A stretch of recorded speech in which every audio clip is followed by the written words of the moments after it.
Welcome back to Pork Chop's Garage. I did end up getting a new camera, new phone, but the camera's super nice on it, and it should help out a lot more storage on this phone, so I'm not going to run out making like a 1-minute video.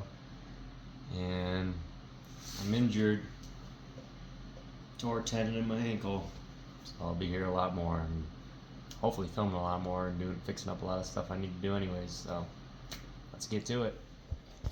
Got the busted fan off this 12 valve. My buddy came over with an air hammer and we just air hammered the side of it real quick and spun it right off.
Got the timing cover off.